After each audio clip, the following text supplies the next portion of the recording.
The NBA Gambling Podcast on the Sports Gambling Podcast Network is presented by WinBet. WinBet is now live in Arizona, Colorado, Indiana, Louisiana, Michigan, New Jersey, New York, Tennessee, and Virginia. From boosted in-game same-game parlays to live in-game odds on every major sport, WinBet has what you need to win. Sign up today and bet $100 and get a $100 free bet at sportsgamblingpodcast.com/winbet. That's sportsgamblingpodcast.com/WYNNBET to claim your free bet today. We're also brought to you by the SGPN World Cup Free Roll Contest. $250 cash and a $250 gift card to the winner. Enter today exclusively on the SGPN app. Yes, sir. We are here with the NBA Gambling Podcast on the Sports Gambling Podcast Network. You know me, you know the voice, you know the guy. It's me, really real, villain real, Terrell Furman Jr. here at your service. And coming back for another day, you know him. I got my co-host Scott Studio Reichel. Scott, what's going on? Nothing much, doing pretty well. Unfortunately, ended up losing the lock-in dog yesterday. Went with some player props. As for the sides in total, I think I actually did okay. But I had a Lillard over for his points, and I think he shot like 8 for 20 from the floor. He just really was not very good yesterday. He had a bunch of assists, but he couldn't get there for the points. And then I had Randall double-double. I liked his matchup against Utah. Didn't work out. But it was a pretty interesting day in the NBA. You had a couple of close games. Then you had whatever the hell that was as the late game on TNT, which I'm sure we'll talk about in a second. But either way, a pretty decent card. If you back the sides and the totals on my side, I think you did relatively well. How's your day yesterday? Oh, man, I just backed the Knicks yesterday, and not because I'm a fan, but more of it's just this Utah Jazz team. Like, the books keep telling me exactly what's going to happen in the Jazz game every time. 9-2 against the spread as a dog. 1-3 going into last night as a favorite against the spread. And guess what? They were favored by 3.5, 4 points. So what did I do? I took the Knicks because the Jazz just don't get it done as a favorite. And they did it. Knicks won outright. Very good play for me. And then last night, it's crazy because like I compare the Nets as to when you finally save that other person's number in your phone, or you start talking to them about your friends about them, and they start acting up and start acting different and start switching up on you. That's 100% what the Nets did here, because we were just talking about how good defensively the Nets were starting to look and become and really hold teams to get to. And then boom, 153 points to the Kings. I did say yesterday that I was taking the Kings because I actually like what I've seen from Sacramento. And I did throw out there that even though the Nets looked good defensively against the Wizards, the Hornets with no LaMelo, and they looked good against the Clippers, we've roasted the Clippers offense all year long. So there were a couple of weaker offenses they got to face off against, which might have caused some of their defensive metrics without Steve Nash and Kyrie to be a lot higher than they truly deserve to be. But I like Sacramento because I picked them to go over their win total. I think they're a very good team. And you're looking at their weapons. I know we're going to talk about the Nets in a second just because we kind of have to. They got absolutely just smacked. The Kings, I kind of have a squad, and I like that team. Like, I think that team can, I don't want to say make the playoffs. I think they'll make the play-in minimum. I like them. And we were worried about Mike Brown. That's really the only concern we had about this team because the roster on paper is good. And it seems like Mike Brown is connected to the players. The offense isn't a typical Mike Brown offense where they're actually playing a bit up tempo. They actually look organized and they have a lot of shooting. Kevin Huerter might be a hooper. Like, he's good. Guy's good. Like, I don't think people talk about Kevin Huerter enough. But Fox, we know, is really good. Sabonis is a good player. Both of them were quiet last night, and they still scored 153. The Kings just have a lot of weapons. The team's pretty good. Man, yeah, Kevin Huerter's a man on a mission this year. And I'm kind of just waiting for that shooting slump that he goes on, because he always just finds a way to just go on a really weird shooting slump. But it's like, even the peak's been higher than usual. Like, he's been really, really good this year. 225 plus games, a few 20-point games, a lot of threes over the course of the season. Yeah, he's doing it. And this Kings team is playing up to, higher than my expectation for the start of the season. I'm still not going to go out there and say I think that they're a good team, but I they're had them getting at it done. I had them at 38 wins before the season, so that still seems about right for me. Maybe a Yeah, I little bit think more. I had them on the under of their win total. I thought it'd be close, but I still thought they would go under. But no, they are winning games, and that's all that matters in the NBA. Only thing else I want to talk about last night was, I mean, Luca versus the Clippers is just the automatic points over, no matter how high they set the number. It was Mm. at 32.5 last night. Still cashed it. What do you Luca have? goes off You against the 35 or Clippers. 37 in the end? 35. Okay. Yeah, Luca still goes off against the Clippers. I don't know how the Mavs ended up blowing that lead last night, but and allowed the Clippers to get this close. But again, another Clippers team total under.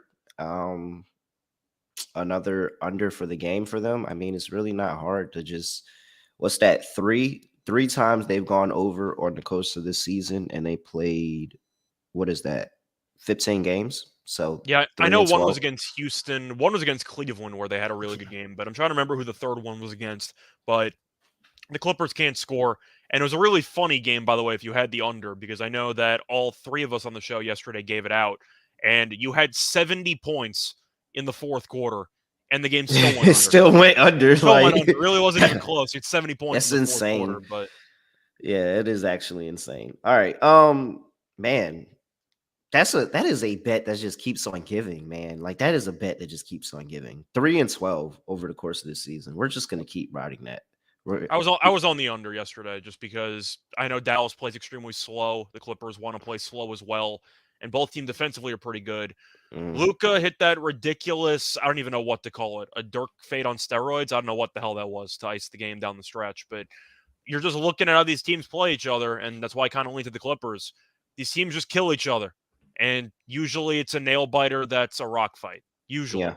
So, All right, before we get into the 10 game slate breakdown, I got to talk to you about WinBet because Win is now live in Arizona, Colorado, Indiana, Louisiana, Michigan, New Jersey, New York, Tennessee, and Virginia. You have online sports betting, casino play, all exclusive rewards. You have the WinBet Win Hour, 5 to 6 p.m. Eastern Time on Thursday, every Thursday, to get the marquee games of the week for the best price out. Great promos, odds, and payouts, so much to choose from. All you have to do is head over to sportsgamblingpodcast.com/winbet, the sportsgamblingpodcast.com/WYNNBET to claim your free bet today. Offer subject change, terms and conditions at winbet.com. Must be 21 or older and present in the state where playthrough WinBet is available. If you or someone you know has a gambling problem, call 1-800-522-4700. All right, let's get into the slate. Let's start with our first game. We have the Indiana Pacers going to play the Charlotte Hornets. -2.5 is the line for the Charlotte Hornets. 233.5 is the total. Looking here injury wise, and we have Dennis Smith Jr., who was doubtful for this game, and Tyrese Halliburton, who is questionable for the Indiana Pacers. Scott, Indiana's getting 2.5 in Charlotte. What are you doing? so for the total in this game, by the way, they're expecting a track meet because it went from like 231 to 233. So if you Yep. want to back the line movement there and go with the over, I'll be the last person to stop you. I'll tell you that much, just based on how Indiana's played this season. For this matchup, I think I'm going to lean to Charlotte. I kind of have to with Halliburton being questionable, but I do like Charlotte in this spot anyway. They got LaMelo back. LaMelo's always torched Indiana. He's always done very well against this team. And I do think that LaMelo is going to be able to do whatever he wants because Indiana wants to run. LaMelo wants to run too. And my favorite play in this game is actually a player prop. I like LaMelo over 7.5 assists. It's at like -132. I think he's got a good shot at a double-double. I like +160. But for this matchup, I'm going to lean to Charlotte. I do like what Indiana's kind of done this season. I'm not sure if they're tanking hard enough. They'll work on it midway through the season, I'm sure. But Mm-hmm. I am going to lean to Charlotte. This team had some expectations because they made the play-in last year. Then they were missing their best three players for the most of the season, and now Mm-hmm. they're still missing two of them. But LaMelo's back. They won the game against Orlando. I'll take Charlotte at home. I think the home crowd's going to help them out, but mostly I'm just expecting LaMelo to have a great game tonight. Maybe a borderline triple double watch. Maybe I like double double though at +160. Do you think they stop LaMelo here? Because I really don't know how they're supposed to. No, they don't. Even last year, I called He LaMelo killed triple them. double in this spot. I called Yeah. this triple double in this spot, and I said, "Hey, let's bet his triple double." And I think it was a pretty like this is back when he was still getting a pretty nice price I'm for sure his it's triple probably double. like 18 or 20 something to one at that point. Yeah, I can't remember what it was. It's somebody that bet it and DM me. And if you're, I can't remember who it is. My fault. I apologize. But just send me a message. I remember he told me, "Hey, I bet Lamelo last night, and he got the triple double."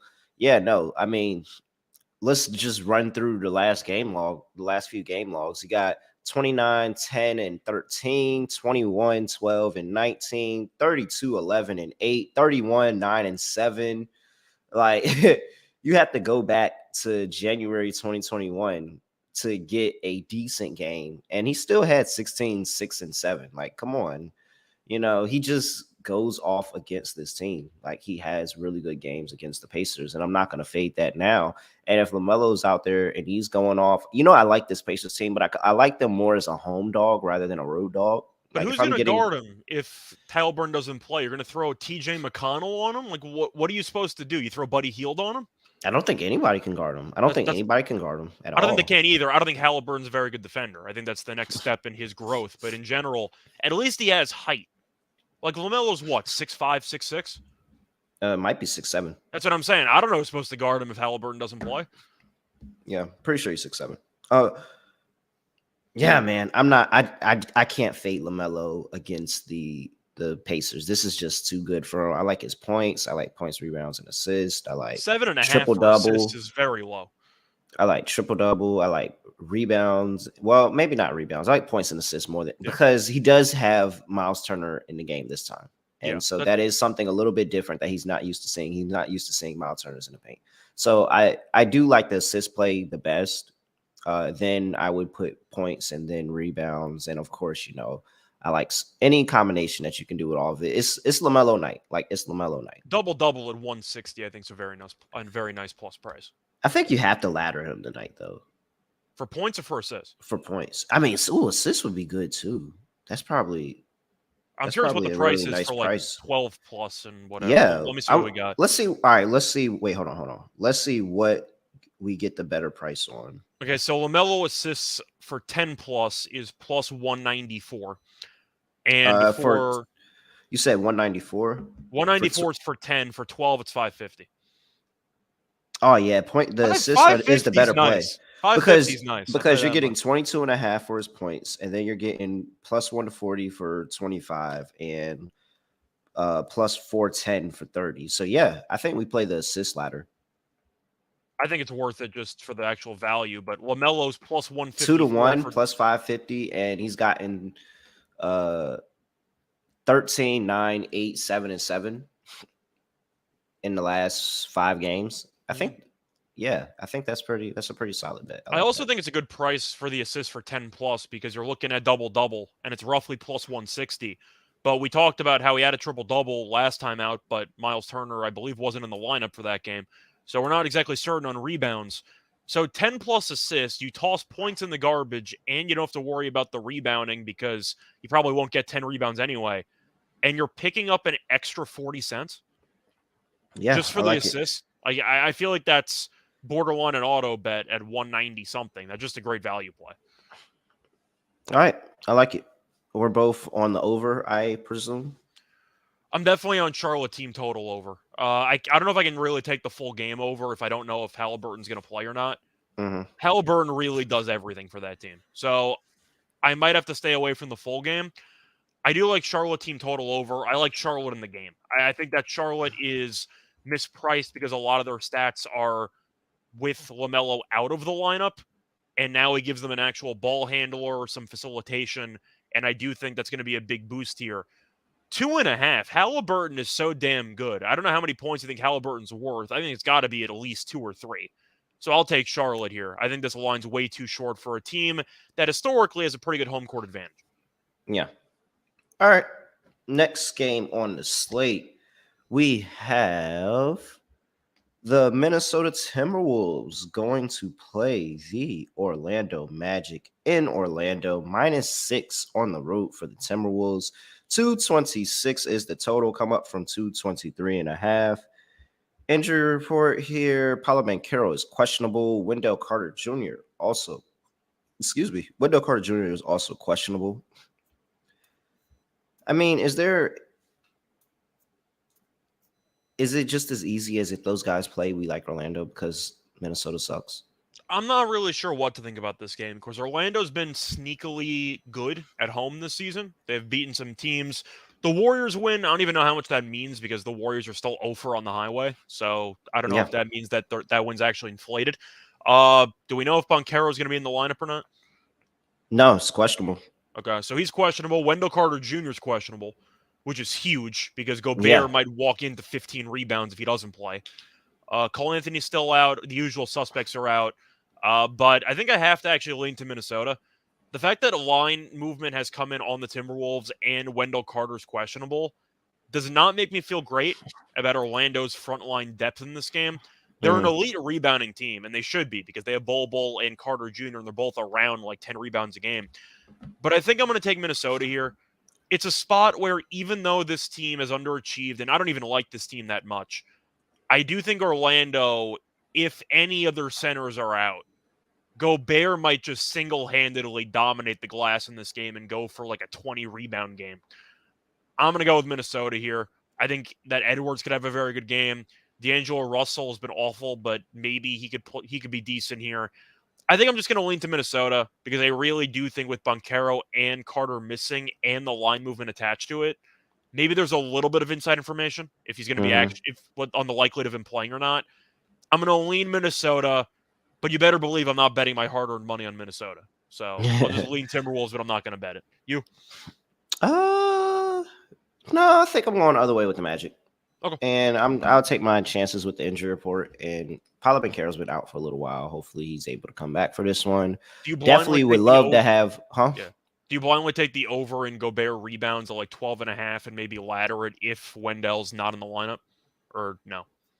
Uh, I don't I know. don't think I would ladder it. I think I take it. I don't know if I ladder Okay. it I do because I like the still over think 12 they and a half. have a lot of big bodies that they can throw at him. Now, is he probably stronger and a better rebounder than all those guys? Yeah, but I still think just, throwing the size at him can slow him down. And so Mm, you have Wendell Carter potentially, you have Bol still, you have Obama's coming off the bench still. Like you have size, you have people you can throw at him. Franz Wagner is still a damn near 7 footer. So you got size that you can throw at him. And that's the thing that I like about this Orlando Magic team. And I just trust them better at home in this spot than I trust Minnesota, to be honest. I don't know if I can get into two possessions with laying with this Minnesota team that just looks really, really bad. Like I can see them winning this game and winning this game on like a last second shot or possession, go ahead field goal or something like that, and getting up and walking away with a win, but not being happy with their performance. Like that just kind of feels like how Minnesota's been for the past couple weeks. So yeah, I'll take the Orlando Magic and the points. I don't know if I don't feel as confident in a money line play, but I think Orlando first half. I would play Orlando first half for sure because Orlando's been pretty decent in the first half. I know they dropped the last one, but over the course of the season, they've been pretty decent in the first half, and Minnesota has been slow in the first half of games. So yeah, I'll take Orlando in the first half. I like that. That's a pretty decent play, but I like Orlando for the game with the points. Well, I will ask since I mentioned Gobert, maybe not for laddering rebounds, but I do like his over 12 and a half if Yeah, Wendell doesn't play. yeah. If Wendell's out, are you blindly betting a Bol double double? Yeah, probably. Okay. Probably. Just throwing it out there. Might be Definitely close. definitely an I think it's over on close his money. rebounds. Definitely Yeah. over on his rebounds. They're normally set at like 8.5. So yeah. And he's been a good rebounder this year. So Yeah, he has. He has. He's outplayed. He played Obama to the bench. yeah. Obama was the starter last year. Like he played him to the bench. So you're Very, telling very me that good oh, that's development. right. If Carter Jr. doesn't play, then you're going to get Bomba minutes. That's going to be fun. Yeah, yeah. Okay. That's going to be a lot of fun. It's gonna be a Okay. fun Well, sweat for let me sure. just see the price for the rebounds there. A double double. I don't have one for Bol. Gobert's minus 185, but I'd rather just take the rebounds. Yeah. All right. Next game on the slate we had. Oh wait, did we talk about total 225 and a half? Oh. I don't know what to think about that total, to be honest. I don't really have much of a strong opinion on that. I think I'm leaning under. Orlando at home's been a pretty decent defensive team, and Yeah. offensively, they don't exactly play that up tempo. Minnesota's offense has been really bad with its current starting five because they have no spacing, which we expected during the offseason. I think I'm going to lean to the under. I just expect more of a defensive slugfest for portions of this game than what most people expect. To quote Terrell half the time, if there's one bad quarter, you're over screwed. And I think we might Hey, get I that was one just bad about to quarter. say that. I know. That's one of your signature call lines. Hey, So I was literally just about to say that. I'm going to go with the under on this one. That's funny. I was literally prepping that in my head for me to come Uh, out and say that. All I right. knew you were. That's why I said it. That's my point. All right. Next game on the slate, we have the Boston Celtics going to play the Atlanta Hawks in Atlanta. -3 for the Celtics. 235.5 is the total. Injury report for these two teams. And we have Malcolm Brogdon, whoop de whoop, questionable. And Marcus Smart, who is probable for this game. So, it's gonna be problems for them Boston Celtics this year. I'm not playing. I don't know why I've been quoting that video this whole day. It's been hilarious. Because you can. And probably because they didn't cover the 12 against the OKC Thunder, like I said they wouldn't. Like, and Celtics fans were really, really like one. They were hoping for the spread to hit so they could come tell me like, "Oh, here you go, fading them That had again." no chance of hitting the entire game. But I watched the fourth quarter. They smacked them Yeah, in the fourth, but yeah, they they did. weren't It going was to a cover very. at any point. Hey, look, I was sitting there. I was saying, hey, at this point, they're just hoping for a money line win. Like, I Yeah, hope pretty you much. just get a money line win out of this. But I'd hate for the Thunder to had won that game and me not gave them out of my dog. So I was kind of pulling for a Celtics win as well. Here we go. Getting 3 in Atlanta. I mean, I know what I'm doing. I I don't know kind of why like I'm doing Atlanta it in this yet. spot. I mean, it's a home game for Atlanta with a big Eastern Conference rival coming in. Like, they just show up for those spots. Like, I don't know how to explain it, but Atlanta just shows up for those spots. Very, very good win on the road against Milwaukee. Like, completely shut me up. 100% shut me up. I thought Milwaukee was going to bury them that game with Giannis coming back and all that. No, Atlanta, really, really good showing in that game on the road. Now you're coming back to Boston. My only fear for this really isn't a handicap to what either one of these two teams do on the court. But it is that I do know not Orlando, but Atlanta to fade in in big spots like this where they just got a big win. I do expect them to fade against another really good team that they're playing, especially back to back. So nervous about that. However, I do like what DeJounte Murray has added to this team, not only offensively, but defensively as well. Like he's just been a really big, long body that can get his arm in the lane and come up with a lot of turnovers for this team. I think he's actually let me see where he's at in the league in turnovers. I'm pretty sure he's up there. Like it feels like he gets almost 2 steals a game. Yeah, he's definitely up there. I think Dennis Smith Jr. was actually leading the league for a bit there. I'm not sure if he still does, but He's DeJounte is definitely up tied there. second. Tied second for steals. Yes, Dennis Smith Jr. right here. So That's what I thought. first is OG and OB 2.7 steals per game. Then Luca, SGA, and Murray are all 2.1. I And don't know then how there the you hell go. Luke is there, but that's a Yeah, separate. Luca, it just feels like he's in the right place at the right Yeah. time. Like when James Harden was leading the league in assists for not assists, but in steals for a little bit. It just felt like he's in the right place at the right time.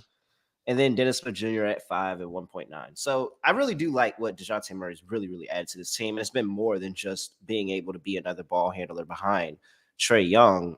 And I think that they have, what it takes to upset Boston. But the issue is, what are they going to be able to do inside the paint? Like those guys are going to have to be able to get inside the paint and really challenge Al Horford, Grant Williams, like all the bigs, quote unquote bigs that Boston has. The slashers for this team, when we talk about Clint Capella, when he's able to, and when they can get the ball to him, they got to really go in and attack the paint against the Boston Celtics. That's how you beat this Boston Celtics team, by attacking the paint. If you try to take them and from the perimeter, that's where you fuck up, and they can really lock in on their half court sets. The main concern I have for Boston in this matchup was just how awful the perimeter defense was against Shea. He's the only weapon on the entire team, and he still went for 37. And it was a comfortable 37 too. Like Shea got to No, whatever spot he he was wanted. cooking them. He was cooking them. So I am worried about how they're going to end up guarding Trae Young and DeJounte in this game. My favorite play is the over. I just expect a lot of points in this game. Boston offensively has been really, really good. Defensively, they've left a little bit to be desired, and Atlanta is kind of similar. Defensively, they've been okay, but I expect to see a lot of points in this game. To track the actual line movement here, the total has gone up from 232.5 to 235.5, which is just a ridiculously high total. But it's a 3-point line move, and I kind of like it. I like the over.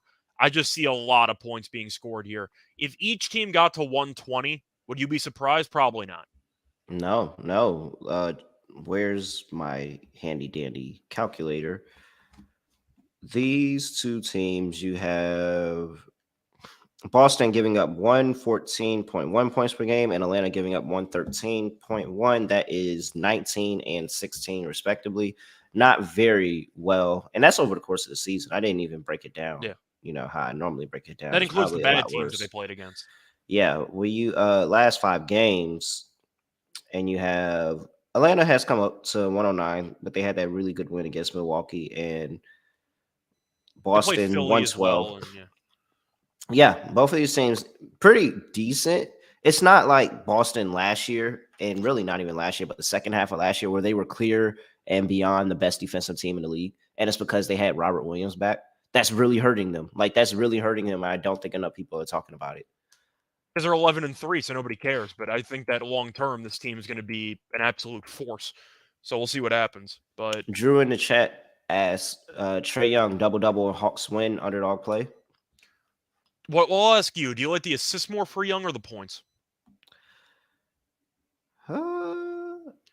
Man, I want to say that I don't like the points, but it's just what I saw them let.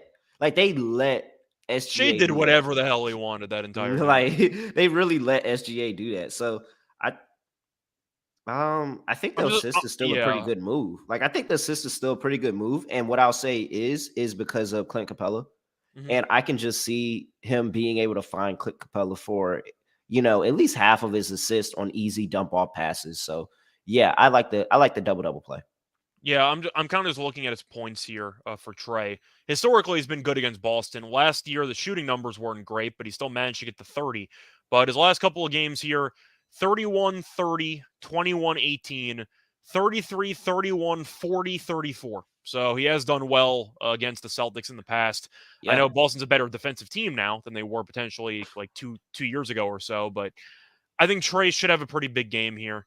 From what I saw defensively, Boston on the perimeter definitely leaves a lot to be desired. Brogdon being out is definitely a big reason for that. But I do think you'll end up seeing Boston keep this game very, very close. Boston could win the game, but I know they've also won a bunch of games in a row. I'll lean to Atlanta in A-Town, but I am going to go with the over. I think you'll see a lot of points. How do I not bet Jason Tatum today?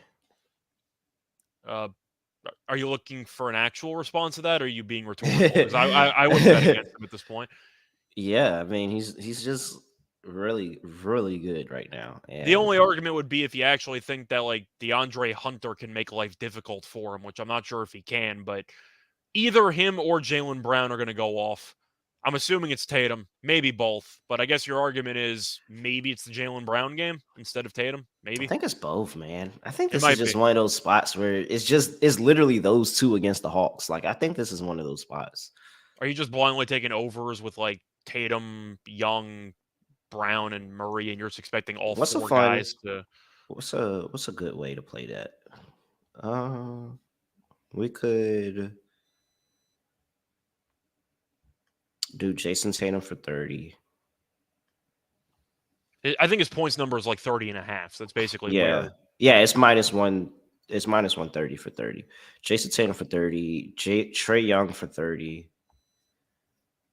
Jaylen Brown for 25. DeJounte Murray for 25. What was that? 18-1. 18 That's not bad. That's not bad. Feels very, very cut and dry. Mm-hmm. I like it. Jason Tatum 30, Trey Young 30, Jaylen Brown 25, DeJounte Murray 25. What's Murray 20? Just to play it a little bit safer. That's probably still going to be like 12. Hey, I'm so glad that we were both thinking the same thing, because as soon as I said DeJounte Murray 25, I'm like, that's a little high. Let me see what 20 is. What's 20? Like 20 puts it down to 10-1. Okay, I still like that. Yeah, that's not bad. Or like you the can total you can play with the last one. You can play with the last Yeah. one. You could do Trey assists. You could do Clint Capella rebounds I'm because just saying, again, total's centers. 235 and a half. Like, somebody's going to have to score. Just take the 4 best players on the court. Yeah, like centers against the Celtics have been good for a long time, so that's a good play. Clint Capella for 15 points is what's Clint Capella's? What does Clint Capella do against this team? Let me pull that up. All right, because 280 for 15. Like I can really just see a bunch of dump offs to Capella, and he gets easy looks at the basket. Okay, so Capella against Boston. He has scored less than 10 points in each of the last 5 meetings, but Robert Williams, of course, was in the lineup, so I don't know if that Okay. matters. For rebounds, 11, 17, 7, 12, 9, 16, 13, 9, 19, 17. That's his Okay, a entire little up and career. down. Yeah, a little up So, and down, but he still puts up numbers against them. well, that's why Okay. Atlanta's been playing well. I've been calling them to give Capella more minutes, and he's been playing well since he's gotten more minutes. Yeah. So, All right. That's enough of that. Did we talk about total? We said over, right? I'm pretty sure I'm not taking the under. I'll tell you that yeah, much. it's money coming in on under. I don't know why, but the total keeps going up. So a little bit of reverse line movement there. Yeah. All right. Next game on the slate, we have the Miami Heat going to play the Toronto Raptors. And Toronto -1.5 for the Heat. 216 is the total. Injury report has Gary Trent Jr. questionable, Fred VanVleet questionable, Otto Porter Jr. out. And these two teams have played twice already in a back-to-back game set. Miami won the first game, 112 to 109. And Toronto won the second game, 98 to 90. Both of them played in Miami. All right, pretty simple for me. This is not the spot where I'm taking the Heat as a favorite on the road. I'm Not looking at doing the it. under as well in this game. I Yeah. just see these two teams who play solid defense usually, and they take Mhm. pride defensively, having a bit of a rock fight here. I like Toronto at home. I know that some injury concerns, of course, with Siakam being out are present, but still, Miami has not been trustworthy all year long, and they might be missing Van Vliet, they might be missing Gary Trent, so I can understand, I guess, why Miami is a slight favorite. Adebayo is questionable though, and Hero's already out, so both teams are missing players. Yep. I like the under. I think you're going to end up seeing a war with both teams missing some key pieces offensively. Now, Adebayo missing defensively is a big deal. Yeah. So you kind of have to hope the defense can keep it together. But I just see this game being a bit of a rock fight here. I'll But take the even under. even with Adebayo, it's Toronto's missing some pieces, so I do think that they take a little step back offensively. That's what Now I'm they're saying. getting, I don't like yeah, either team at this spot. and they're So I'll go getting, with the but they under. still get the contributions. Chris Yeah, Boucher, for some people, uh, he did really really well last game he and had a was double able to double give right off the them. bench. I think he did have a double double. I know he scored a bunch of points, and he was just able to add another spark. And he's one of those guys that when people are out for this Toronto Raptors team, you look for their props. Like you look for their props because they're going to come in next man up mentality and be able to add to the team. So yeah, no, I'm on Toronto here. I'm not taking Miami as a favorite. I think Toronto has the depth, even though it's not like they can go 10 deep on their team. Well, they can, but they don't. It's not like I'm looking for that, but the depth of players being able to step up when everybody is out, when you have a Van Fleet that's out, when you have a Gary Trent Jr. that's out, they have guys that step up and give those same contributions. So yeah, I love Toronto in this spot. Give me Toronto +1.5. Yeah, and I do think if you want to talk about some props here, I really love the Scotty Barnes rebounds here, or maybe a Thad Young, because you're looking at Miami's injury report from just the center position. Adebayo's questionable, Dedmon's questionable. I mean, Haslam's technically on the team, but he's out, and Yurtsevic's still hurt. So who the hell does Miami have as a center if everyone's not going to play? Yeah. Adebayo, Dedmon, Haslam technically, and Yurtseven all might not play. They don't have If anybody. they not even that, if they're missing just one of Adebayo and Detman, because they're the only two that's been playing this part in the Yeah, season. If they're that's my missing just point. one of those, that's a really big loss. I got to look up what the Scotty Barnes rebounds are because I think he could be a really sneaky play here for a double double, or I don't want to say triple double, but Somebody's going to have to And rebound the ball. he hangs around the room. He likes to hang around the room, get a bunch of rebounds. You could very much sell me on a ladder of Scotty Barnes today on his rebound prop. Unfortunately, I don't see any player props because of the injury concerns. But if people in Miami's front court are missing, somebody's going to have to rebound, and that's kind of why I like Toronto. Toronto really should clean up on the glass if a couple of the players I just mentioned don't play. And if Tyler Hero plays, I like Tyler Hero rebounds because He's already out. Oh, is he already out? They already announced Hero being out. Okay. I didn't see that part. My bad. Hero's out. Adebayo's the questionable one. In fact, Hero didn't even travel, so there's a 0% chance. Then Jimmy. Then on the Miami side of the ball, Jimmy would be the next. I think he's the next best rebounder on the team. I was going to say I like Jimmy rebounds if we're going to play that game, but yeah. Do you blindly bet triple double, just hoping the assists find a way, but you kind of assume the rebounds will? Yeah, I think I would play both double double and triple double, and just say that. Well, I feel like I have a really good chance at double double hitting, and then in triple double hits, I just clean up. I'm curious what the price would be on Butler because I don't have it in front of me. If it's anywhere north of like 20 something to 1, I'd probably just take a flyer on it. $50 to win $1,000, something like that. Yeah, just throw it out there. We'll probably have to look into that later. All right, we're both on the under for this game. Yep, Next game on the slate, we have the Chicago Bears going to play the Bulls. New Orleans Pelicans. -3 for the Pelicans. Huh? You said the Bears. Oh, I said the Bears. You said the Bears. Oh, man. Wow. Man, that's awkward. I don't know what to happen. Let's go to commercial break. All right, and we're back with the Chicago Bulls going to play the New Orleans Pelicans. That's hilarious. I said the Bears. That's funny. By the way, did you skip the Thunder game by any chance? No, we haven't gotten there yet. Oh, okay. I wasn't sure if you were going chronological order or by rotation number. So, did I skip the Thunder game? That game's at 7, so that's why I'm wondering. Oh, I did skip that game. Whoops. All right, well, we'll come back to that. Let's talk about Chicago and New Orleans. -3 for New Orleans, coming off a back-to-back. Just got a win against the Memphis Grizzlies last night. Zion did not play. And for the Bulls, injury report here, Kobe White out. He's going to be missing some time. That's about it for Chicago that I see. Are we just expecting a tag team here where Zion plays and Ingram doesn't or something stupid? That's kind of what I'm expecting with New Orleans, isn't it? That would, yeah. It sounds about it. I wouldn't be surprised if they announce Ingram out. They do be trying to load manage him a little bit.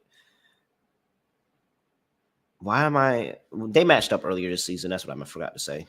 These two teams matched up earlier this season, and that game ended in a win by Chicago, 115. No, a win by New Orleans, 115 to 111. 115 to 111. That was the score of that game in Chicago. That's what I was trying to say. It was in Chicago, won by New Orleans, 115, 111. New Orleans covered the 2-point line in that one. I don't know. I kind of find it hard to not back the Bulls. I'm with you on this one. I don't want to, especially this early at 11 o'clock Eastern time. I'm not taking the Pelicans not knowing if they're going to play some shenanigans with the injury report. So yeah, I like them at the Smoothie Kings Center. Like I do think that they have a good home court, but if I'm not going to know who's going to play, I'll lean to Chicago because I know after not playing yesterday, you will be getting Levine and DeRozan, and at that point, you kind of just take your chances. And that's like you're getting them on rest, and Levine. You don't have to worry about Levine. Like they said already they're going to make sure he's rested before every game, and so I just think that's going to be too much firepower. Like I think this is going to be a little bit different, and that's why I'm on the over this time around. Like I think this is going to be a little different than that first matchup, and Chicago's going to do a lot more scoring on their end. One, just because of the rest factor, but also they understand that this Pelicans team can put up points. Like they can run up the score on somebody and they can get comfortably in that 115 to 117 range. And so you're going to need to go in there and put up 120 points if you expect to beat them. Yeah, I think Chicago comes out here aggressive. I think they come out fast. They've had a really good record in the third quarter. Chicago third quarter has been a really good bet this year. It's also a revenge game. They lost to New Orleans at home. Like about it just feels a like week and a half ago. and New Orleans coming off a back-to-back. It's just, I don't know. It just feels like a pretty obvious Chicago spot here, which makes it a little chalky. But yeah, let's just go Chicago +3. And I do buy into that revenge narrative because they got beaten on their home floor, and it was Mm-hmm. relatively recent, so the wound is relatively fresh. Mm-hmm. They played on the 9th, so they've had about a week off exactly after losing to New Orleans at home. I do think Chicago gets up for this game, maybe more than some other games on the calendar, and I think they'll probably break even. So I'm going to lean to Chicago as well. All right. Next game on the slate, we have the game that we skipped. The Oklahoma City Thunder going to play the Washington Wizards. We're not going to Four spend much minus time on four this, and a are we? half. Are we I just mean, taking Thunder money line and we're just going to let it ride at this point? oh yeah, okay. I thought you were saying that like you were on Washington. No, Oh no, of yeah, course hundred not. percent. Like All Oklahoma right, City is so just a fun underdog team. minus 4.5 for Washington. 229 is the total. Trey Man is out. Darius Baisley is out. Beal's Is back in. Yeah, I was just about to ask. Is Beal back in? Yeah, he's back. He's officially off the injury report, so he will be playing. All right. Well, I mean, if you're on Washington, that's the reason why you got Bradley Beal back. But I They were mean, kind of decent without him randomly. I don't know why. yeah, they did have a little bit of a run. I don't know, man. I just can't fade OKC as dogs, man. I am Like going to it's ask just so though. hard. Beal is off health and safety protocol. Does that mean that he actually had it, or does that just mean that he was in close contact? Like I don't Could even be. I know think it's anymore. both. Yeah, I think it's both. Like it That's could what have I'm been both. saying. So I don't know for certain if he had it or not. So even if he is back, am I a bit worried about his first game back off of potential COVID? Kinda. I kind of am. We've seen that impact players in the past. I'm not sure if that's going to impact Beal in this game, or maybe he was just in contact with somebody who had it, but he Mm-hmm. missed about a week, so I'm assuming he did have it. I don't feel great about assuming Beal's going to just hit the ground running post COVID. And I'm going to go with Oklahoma City because I don't think anybody on Washington can actually guard the guy. I think Shea's going to go for another 35. Giddey might have another great game. But Oklahoma City, most importantly, just finds a way to keep games close against really good teams. Yeah. Boston's 11-3. They've been killing teams. And yet OKC was in there winning for about 3/4 in the Garden. Like, I think the Thunder are just a good underdog team. Yeah, I mean they've been doing this like for the past couple of years now. If I'm getting SGA in the lineup, you have to have a very very good case for me not to take OKC at least with the points. And I can still see this as like literally a one possession game coming And I'm down to still the wire. throwing out the Beal information just to add another more food for thought. If he is coming off of COVID and it's his first game off COVID, once again, I'm not assuming he's going to look that sharp. Yeah. All right. Total at 229. OKC's been such a good over team, but I don't think Washington's offense is that good. Like that's really the problem that I have here. I think I'm going to lean to the uh under, but I really don't know. The Thunder have had so many high scoring games. It's really tough for me. Trey Man being out is Yeah. concerned. Well, not it hurts because he can give you 10. He can give you a good 10 off the bench and maybe more. Uh I'm going to check the line movement on the total here. It it's went up 3 points. Yeah, it went up Yeah, 3 points. it went up from 225.5 to roughly 228 or 229. It's either because of OKC's recent form or because of Beal being back. There is roughly 70% of money on the over, so it has been a pretty popular pick here. Yeah, Uh, I'm still gonna back the over. OKC's just been really good scoring the ball recently. yeah, I'm not going to play the total, but I'll lean to the under. Just kind of hoping that Beal has an off game and that kind of kills the overall offense for Washington. Yeah, I'm on SGA props again, of course. Kind of have to be at this point. Have they even? I wonder, are these out right now? Is he out right I now? saw last night it was like 28.5 or 29.5. It's at 29. Okay, so they're moving it up. He Yeah, was they have sitting to. at 27.5 for so long. Now he's at 29.5. All right. They're starting to make me consider not doing it. Still gonna do it though. Next game of the slate, we have the Cleveland Cavaliers going on the road to play the Milwaukee Bucks. Wow, something weird happened on my tongue there. Minus 4.5 for the Bucks. 237.5 with the total. Down 2 points from 219.5. These are two of the best defensive teams in the league. Injury report. We have Dean Wade, doubtful. Jared Allen is out with an ankle injury. Donovan Mitchell is questionable with an ankle injury. Milwaukee, we have Grayson Allen, who is doubtful. I'm pretty sure I saw somewhere he's not playing. Uh, Wesley Matthews is out. AJ Green is questionable. Drew Holiday is questionable. Pat Connaughton is questionable. So possibly could be getting some reinforcements. Also losing some people in the rotation. Milwaukee, Jared Allen, big loss for Cleveland. However, last year Cleveland found ways to win without different people, different players, whether it was Allen, Mobley, or Garland, all finding ways to be out. They still found ways to win games last year. This is the Milwaukee Bucks, though. -4.5. Scott, what are you doing? This is why the injury report in the NBA is a real pain in the ass. It's because Mitchell's questionable and Holiday's questionable. So I don't know what the hell to expect in this game. Like, I think Mitchell's extremely valuable. Garland goes for a 50 piece, and they still lose to Minnesota. So I don't really know what to expect in this game because I'm not sure who's going to play for both teams. But I'm blindly going to like Garland over if Mitchell's out. Am I blindly taking either Kevin Love or Mobley rebounds with Allen out of the lineup? I think I have to, right? I mean, somebody's gonna have to rebound the ball. Uh I have no idea. Like I really can't give a thought on this game because I don't know who's playing for both teams. So I kind of have to pass. It's why the NBA injury reports are really just annoying because you don't know who's going to play until an hour before the game half the time. But I guess I'm leaning to Milwaukee because I don't know if Mitchell's playing. If Mitchell is playing, I actually will lean to Cleveland.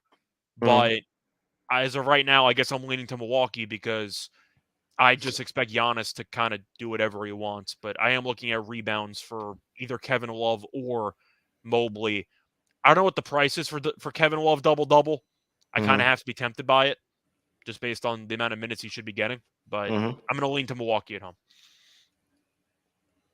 But once again, I don't know if Mitchell's playing. Like I really can't give a strong opinion on it if I don't know what the lineups are going to be. Oh, man. This is going to be a public side because this is the bounce back spot, like of all bounce back spots, where they need to have a really good showing at home. Jared Allen's not there. It could be that monster Giannis game that we're waiting for. Yeah. I'm going Milwaukee too. I don't think that Darius Garland is like, if Drew Holiday plays, it's not going to be sweet for Darius Garland. And I think that's going to be the difference maker. Like, I think that Darius Garland is going to have trouble here. And if Donovan Mitchell plays, then all right, great. You still, he can't guard two people at once. But if it's just Darius Garland and Drew Holiday is able to lock in defensively on him and play in this game, then yeah. This is a tough handicap because there's so many different combinations of who could be in, who could be out that would really change and sway one way or another how I feel. As of right now, in terms of the show, I'm going to go Milwaukee -4.5. But just know that this handicap could easily change depending on the injury report. Yeah, for me, once again, it's some NBA games you can bet early and you want to end up, trying to get some line value. Milwaukee's a team, and really under the Budenholzer era, you really just can't bet on the night before because you have no idea what the hell is going to happen with the injury report. There's a couple of teams like that. There's a growing number of them in the league. Milwaukee injury reports are always a circus. So I really have a hard time of picking anything in this game. All right. Next game on the slate, we have 217.5. That's probably really my best bet. Give me the under. I forgot we didn't talk about that. It was 217.5. It was 220 on the overnight. I 100% see why it's dropping. 100% see why it's dropping. I'm not mad at it. I'll play it down to. I'll probably it's 216. Probably where I'm like, all right, bro. I don't want it no more. But right here at 217.5. No, I still like it. These are still two of the best defensive teams, even with Jared Allen out. Evan Mobley still really good defensively on the inside. I just like how Bickerstaff has this team playing, both of these teams like to slow the pace down a little bit, play out the half court. I expect to see a lot of that. This is an under game. Actually, you know what? For a bonus prop, whatever the hell Mobley blocks are, I'll take the over. I like that. All right. I'm going to look that up because you're probably getting plus money for that too. You might be, but with Allen being a great rim protector who's no longer there, Kevin Love's not blocking anything. So it's going to have to be Mobley. Yeah, Dean Wade might not even be playing in this one, but he's not affecting that either. I wish there was alternative block prop somewhere. Just hope for a just hope for a Mobley masterclass of like 4 blocks and just see what Yeah, happens. yeah, that'd be crazy. All right, Houston Rockets going to play the Dallas Mavericks. -9 for the Mavericks. 220.5 is the total. I mean, Dallas played last night when they let the Clippers come back. Still got the win. Says Kleber and Kleber's questionable. JaVale McGee's out. Don't see anything here for Houston. Houston's so bad on the road, and they're terrible overall as they're 2-12 straight up. But give me Houston on the money line. Let's have some fun. Let's go. Let's have some Oh, fun. that's not where I thought we were going with this. Oh Let's my have some god. fun. Let's Oh have some fun. Scott, that's not where I thought we were going with this. I think it's a good. Hell I think yeah. it's a good spot for Houston. Like Hell yeah. at some point, do I think that Silas is a good coach? Not really, if I'm going to be honest. Do I like the overall roster? Meh. But Dallas just had a war against the Clippers, and it was a rock fight, physical war where it Yeah. might have felt like 2 games because they were killing each other the entire way through. Mm-hmm. I mean, when you have 3 quarters that don't reach 50, you know that they're trying to kill each other. It was a throwback to like early 2000s basketball. It's not that big of a deal for travel because both teams are in Texas. But do I think that fatigue's going to play a factor? Maybe even for Luka because he's playing 40 plus minutes. He had 35 points. He was just dying out there, and they still won the game. Give me Houston. I think it's a good spot to buy low on a team. You take one little flyer at it. If it doesn't work out, then whatever. Tread lightly. But Mm-hmm. do I think Dallas on a back-to-back should be laying roughly 9 or 9.5? Not really. I don't think they should. Offensively, they rely on one guy, and if he's potentially fatigued, I don't know if anybody else can step up. But am I hoping that Jalen Green and Porter could match, maybe exceed the combo of Luka and Dinwiddie? Maybe. Mm-hmm. I think it's a decent spot to take a serious long shot flyer because Dallas might be exhausted. And the Clippers are one of their bigger rivals in the league based on the playoff series and stuff like that. So maybe they might have been, circling that game on the calendar. Now they're going to be a little bit hungover for this one. I think it's a decent spot for Houston. Give me Houston on the money line. Let's have some fun. Unfortunately That for team sucks. Don't get me wrong, but I'm Oh going to make yeah, the no, case. no, no. So the last 4 between well, I'll just go ahead and say last 5. I always do last 5. But for the last 4 that these teams have played, Dallas has won every single game by A at double digit. least 10 points. Yeah, Yeah. by at least 10 points in every single game. And then you have Houston, who came out there and got a win in April of 2021 as a 10-point dog. Man, I mean, It's plus so 320. Why not? here's my reasoning. And there's no JaVale McGee. You've shown that and this is the Christian Wood revenge game. And the I don't even know who the fuck was on the other side of that trade, Give actually. me a Shengun masterclass game. Let's go. Let's get it. But yeah, I actually don't remember. Who was on the other side of that Christian Wood trade? Was it just some random people? Or a pick? Was it a I'm trying to pick? even remember. I think it was a pick. I can't think of any. Let me look at this freaking roster. Who the fuck was on? No, I think it was a pick. I don't even think they got anybody on the other side of that trade. Either way, going back to that,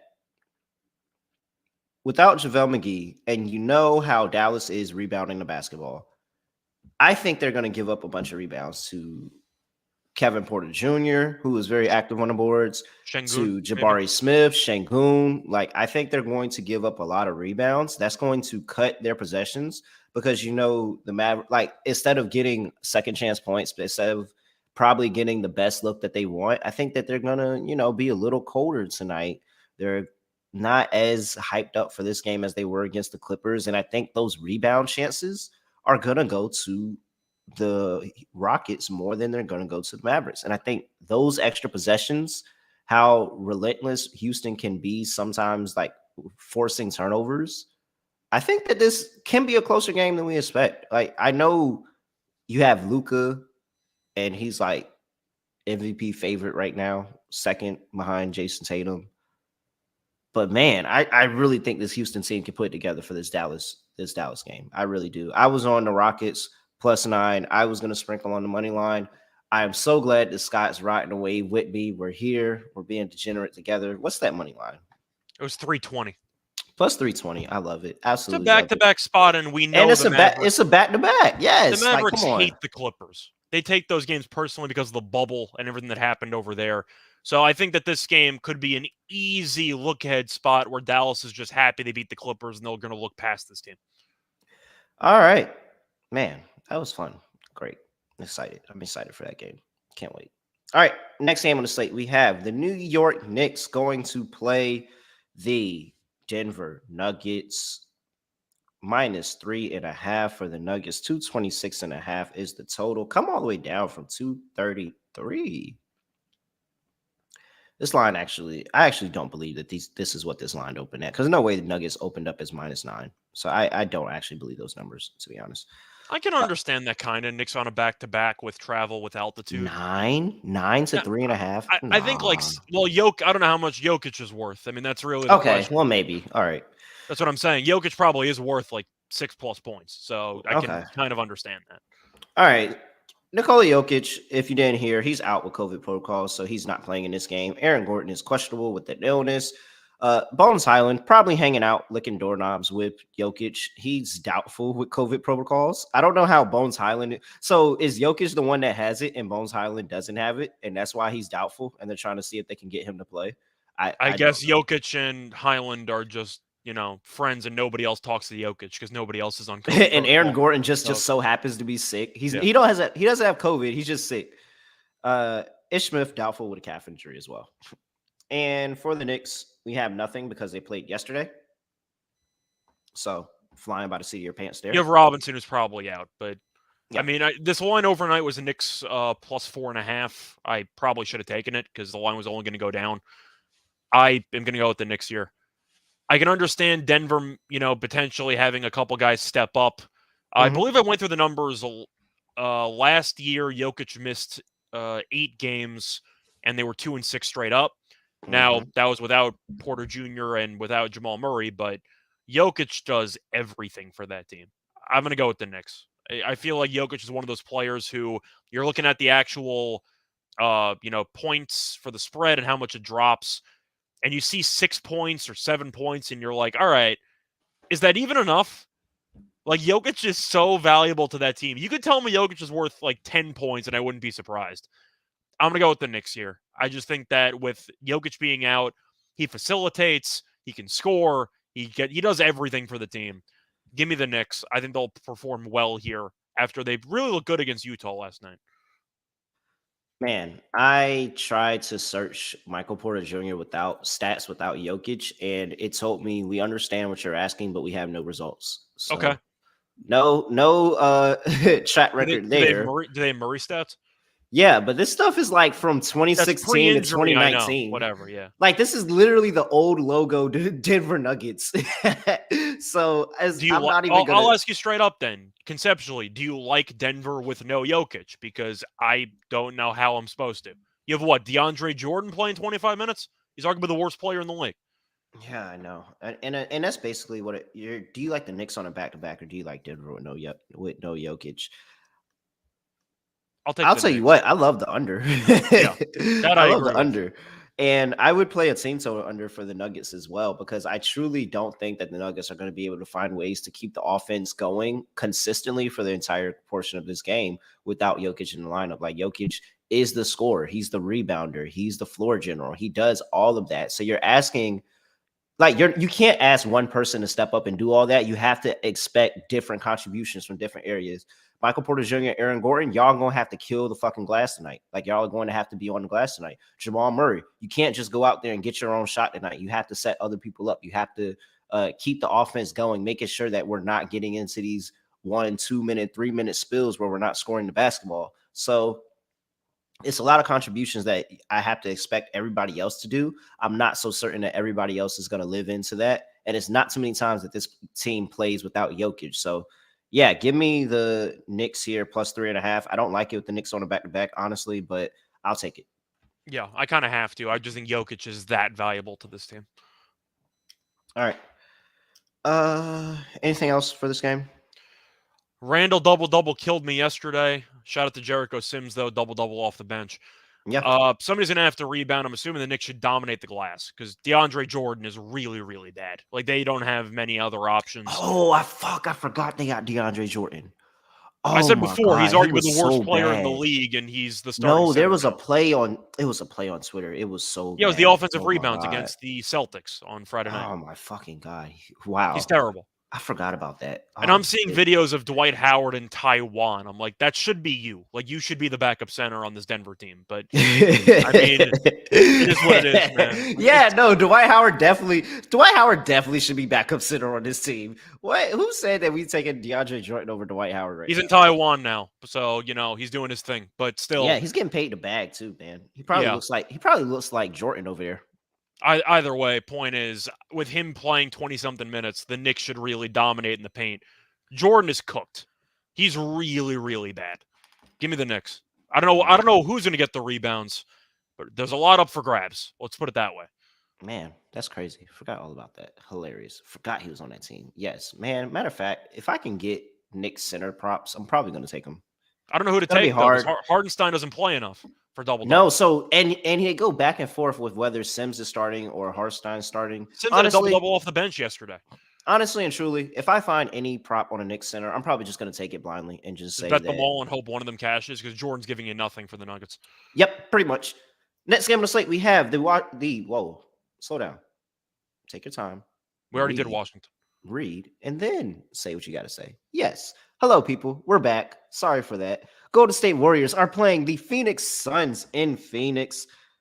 Okay, I'm not gonna lie. This line was at -1.5 when we started the show. It was at 1 when we were talking about the Knicks, and now I just seen it come down to -0.5. So live moving on the odds right there. 228 is the total. I'll just let you take whatever line helps your handicap. And injury report, we have Patrick Baldwin Jr. is out with the back injury. Clay, I think, he's probably questionable.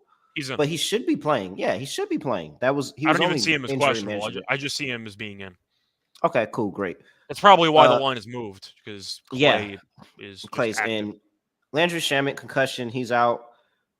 Chris Paul is questionable with the heel injury. I mean, we have the grudge match yet again. These two teams played twice this year? Once this year already? They played once, and the Suns won by 30. Yep. 134 to 105 as a 2-point favorite at home. This game is at home again. I mean, the Warriors have just been so bad on the road, man. They're over. They can't be any worse on the road. I mean, is there a case that they show up their best road game against this Suns team that I would like to say that they feel comfortable against, but it is like this is a lot of the Suns winning games and the Warriors winning games when they matter. Suns are 6-1 at home. Warriors are literally 0-7. So, Phoenix was awful. They lost their last 2 road games. They lost 3 of 4 on the road trip, but the Miami one was a nail biter. They lost by 1. It was also the final game of an East Coast trip. Now they're traveling back west. I might have been looking ahead for the Warriors game, to be honest. But Golden State beat San Antonio. Yeah. Congratulations. Like, I don't really know what that means to me. You're a very good home team. You're an abysmal road team. I'm on the Suns here. Clay being back, I don't know if that even means anything. I don't think Clay's a very good basketball player right now. So I am going to just plant my flag there. I have for a couple months.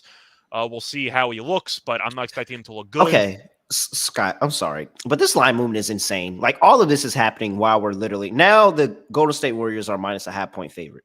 There's got to be an injury that we're missing here. Like I don't know what is happening. Let me go search. I see Ayton playing. And keep going with your handicap. I'm about to try to find this. Based on the information I have now, I'm going to take the Suns because Golden State 0 on the road. Clay's back in the lineup, but I don't know if that means anything. He had 2 points and got ejected in the first game. Ayton killed them in the first meeting. My favorite play, by the way, in this game is Kevon Looney under 8.5 rebounds. Mm-hmm. If you want a really insane stat, Looney's played against the Suns 20 times in his career. He's had less than 9 rebounds 19 of the 20 times. 19 of 20. His rebounding number is 9 or 8.5 in this one. I'm on the under for Looney rebounds. I think he's going to get into foul trouble. I think he's probably not going to play much. But You're telling me You said Ayton's back? 19 of 20? 19 of 20. I mean, he was Is a that bench player for the beginning, yeah, but no, but still, like I countered it. even It's 19 of recently. 20. 19 of 20. All right. So I have to play a prop that's 19 of 20 on a player that nobody cares about. it's 19 of 20. Like I nobody's can sitting confirm. here running to bet Kevon Looney props. So I mean, I just have to feel like I have to take that. I bet it in the first game. It cashed easily. It was 18 of 19. Now it's 19 of 20. All right. Yeah, man. I want to go Golden State, but I mean, there's no Chris Paul line flip back. Like But this I line don't is even just know what going to be Chris going Paul's worth everywhere. anymore. No offense to Chris Paul. I still like him as a player, but I'm assuming the markets still have him being worth like 3 points or so. He doesn't get any separation anymore. He's averaging less than 10 points a game. Like, I don't know what Chris Paul's even worth at this point in his career. I think the important players are playing in the game. Yeah, that's how I feel. And Ayton being back's a huge deal because he's done well against Looney, historically speaking, every time they've played. Yeah. All right. Phoenix minus a half or plus a half or I don't know. minus 1.5, whatever the fuck you get it at. We're on Phoenix. I like the under in this game, though. Okay. Phoenix went nuts. They scored 130-something points. Golden State on the road has not been great. I know defensively Golden State's been a train wreck, but I'm Mm-hmm. hoping Phoenix slows the pace and just does not let Golden State try to get into transition. They should be a better half-court team than Golden State, based on what we've seen this season. So I'm going to lean And to I think Phoenix. this is a better game. Honestly, I do. I really do think this is one of their better road games that they've had over the course of the season. I don't think they're going to win, but I think this is going to be a better game, and it's going to be, one of those closer defensive, nationally televised games that, you're expecting to see a whole bunch of people score a whole bunch of points, and it's really only one person on each side that kind of does the work. So yeah, I'm with you. But you're on the over or the under? I'm on under. Okay, I'm on the under. All right. Before we get into our lock and dog for this segment, gotta talk to you about the SGPN World Cup free roll contest exclusively in the SGPN app. $250 cash to the winner, $250 gift card to the winner for our merch store. Just make sure you enter today on the SGPN app and check out all of our World Cup content on sportsgamblingpodcast.com. SGPN World Cup kicking off, World Cup podcast kicking off. Scott, you're contributing to the podcast, are you not? I'm editing. So Yeah, yes, editing podcast. So behind the scenes stuff, but I'm going to be a soccer sharp.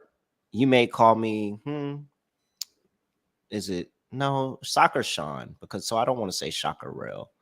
I'm gonna find some type of way to put soccer in my name, and we're gonna I'll call me help that. you with that. I'll try to help you. Thank you, appreciate it. Uh-huh. All right. We also have the merch store, store.sportsgamblingpodcast.com. Go there, get 10% off all merch with the promo code Dallas Sucks. Dallas Sucks. Yes, that's what it spelled out all this time. If you didn't know, Dallas Sucks. That's why it's great. DALLASSUCKS. That is the promo code, all caps. And you can get 10% off the merch store until Thanksgiving. Make sure you get that done because Thanksgiving is next week, people. And the Giants will beat the Cowboys on Thanksgiving in front of everybody. It's going to be great. All right. Lock and dog. Let's see here. What do I like on this slate?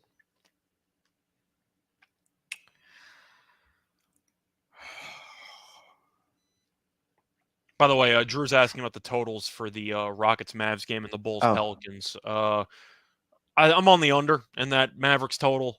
The pace is just so slow. I'm assuming they'll dictate it. So I like the under in that Dallas total. And for the Bulls-Pelicans, I'm going to lean over. Yeah, I don't really have a good feel on either one of those totals. Neither do I, but since he asked. Yeah, I would play under. If I think the Rockets win, I think it goes under. Dallas on a back-to-back, and they play the slowest pace in the league. I kind of have to like the under in that one. Yeah, I feel good. I feel a lot better about that under than the Bulls-Pelicans over. I agree. All right. What's my lock for today? Paulo Banchero's out, by the way. That officially came down during the podcast. He's officially out. Man, is it as easy as just saying Charlotte -2.5? I feel like it is. Yeah, let's go with the home team. Charlotte -2.5. That's my lock. For my dog,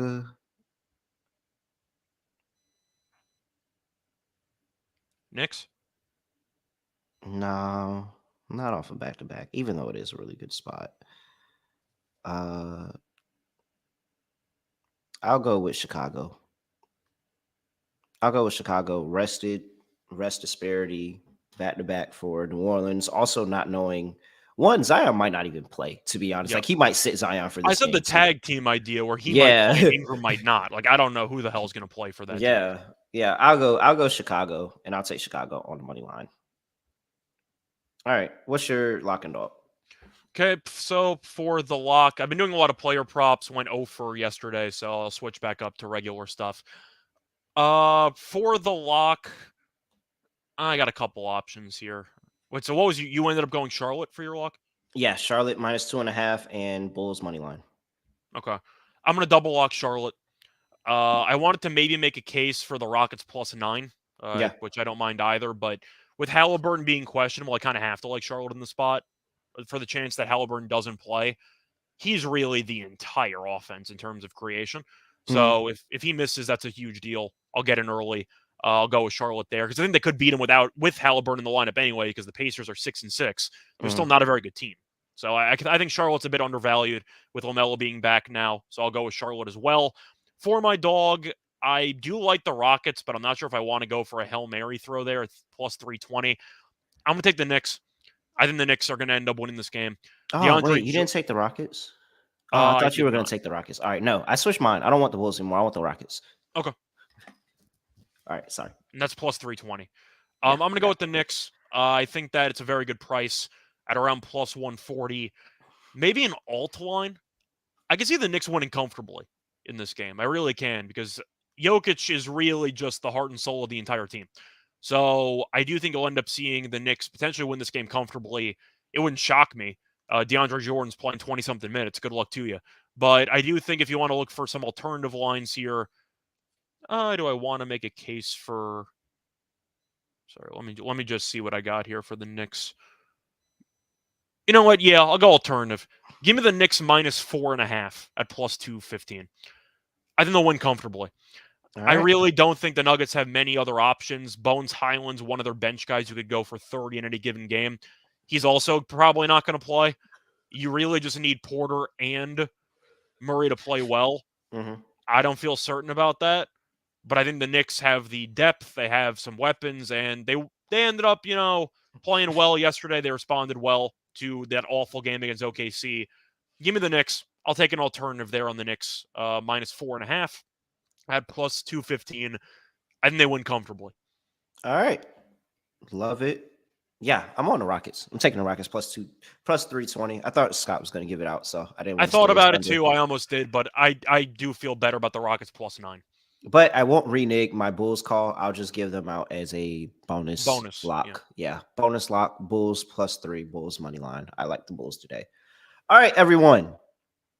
That's it for the podcast. Make sure you subscribe to the NBA Gambling Podcast. Make sure you leave reviews. We need reviews. We need reviews. We need reviews. Like, y'all don't understand how bad we need the reviews. We need the reviews. I'm trying to win. I'm trying to have the most reviews out of anybody. I'm trying to show off. I'm trying to tell everybody that we are great, that we are awesome, that we are giving out a whole bunch of great plays. So yes, leave reviews, all of that. I love talking shit, so I would love the opportunity to talk shit. And the show is just doing like great growth wise. I don't think we said it on the show, but doing very, very great growth wise. We were top 10 at one point in basketball podcasts in the US, like top 10 in basketball podcasts. I think we've fallen back down somewhere in the 20s, but about top 25 is where we hang out. So yeah, like really, really good. Appreciate all the love, everything you guys show the show, all of that. Scott, anything else for the people before we get up out of here? No, you can find me on Twitter at Rice Show Radio. Besides that, still doing a bunch of NBA gambling podcast episodes, NFL gambling podcasts. I know we just dropped the totals episode. We're also going to have the Thursday night football episode coming up, so stay tuned for that.